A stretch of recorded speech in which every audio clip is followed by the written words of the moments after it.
Education Secretary Betsy DeVos, however you pronounce her name, announced Monday her agency will no longer enforce a federal provision prohibiting religious organizations from giving private schools federally funded services.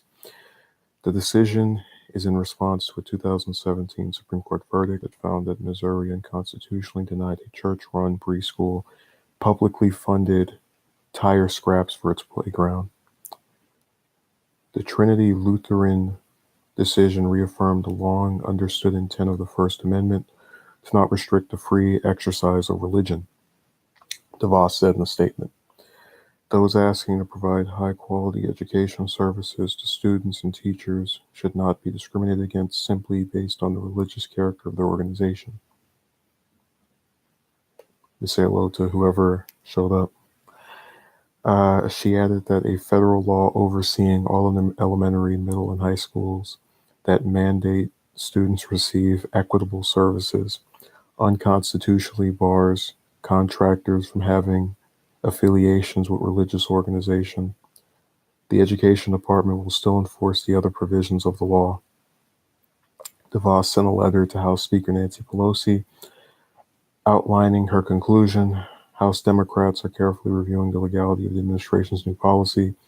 Joshua Weiss, a spokesman for the House Education Committee, told the New York Times President Trump has actively sought to extend religious liberty protections to church groups whose public activities have been regulated in the past. Former Attorney General Jeff Sessions issued guidance in 2017 to other cabinet secretaries saying that the law must not discriminate against religious organizations in their contracting or grant-making activities. So that's enough of that article. Let's break down why this is stupid. But let's review what I mentioned, or rather what this entails. So the provision prohibited religious organizations from giving private schools federally funded services. Now, why is that significant? It doesn't take a genius to know that religious groups, like any other group, have an agenda. And when you have an agenda, oftentimes if the place that is seeking or that you're interested in giving funds to does not adhere to that position, you basically tell them to go screw themselves.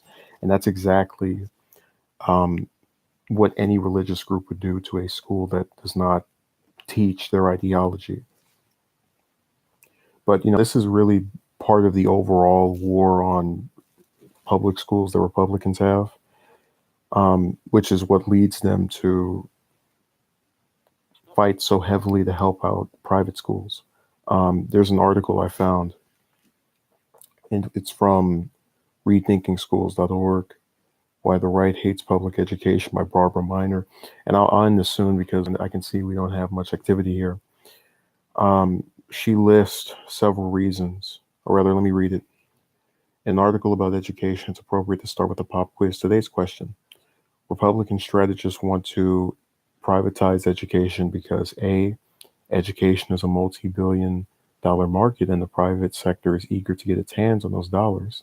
B, conservatives are devoted to the free market and believe that private is inherently superior to public. C, shrinking public education furthers the Republican Party's goal of drastically reducing the public sector. D, privatization undermines teacher unions, a key base of support for the Democratic Party. E, privatization rhetoric can be used to woo African American and Latino voters to the Republican Party. F, all of the above. Okay, I admit it, the answer is obvious. All of the above. But in the debates over education policy, the Republican political agenda, C, D, and E, is often invisible. Occasionally, Republican strategists let the cat out of the bag and admit that vouchers which divert public dollars to private schools are about politics, not education. So that's the real reason this is happening. DeVos and nor any of these other cabinet secretaries care one iota about someone getting an education. They're simply trying to privatize this public sector that we call education for the reasons listed in that article. And It's so funny. They always use religion as a scapegoat to push their own belief system, because you can just bet just as much as the Voss doesn't care about education, that she doesn't really care about that religious group either. It's all about the little coins they give them behind the table. It's funny. All this corruption just runs everything. Um, and there's this. It also plays to the base that Republicans have to think if you just get rid of all the regulations, everything's going to be so wonderful, and freedom of choice and freedom of expression and blah blah blah blah blah.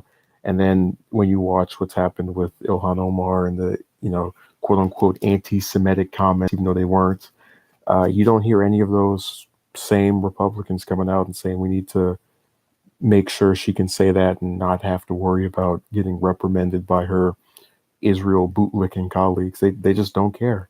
It's only when it suits their agenda. So if the Democrats attacked this particular policy, which most of them won't because most of them don't even read the news anyway, but if they did, the first line of defense the Republicans would have would be to say, "Oh, well, the reason they're doing that is because they want to. They're against religion because they're all atheists and they don't like freedom of expression unless it's the."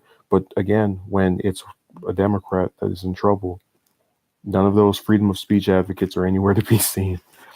So it was a stupid move by her, but because the media doesn't talk about it that much, nobody cares.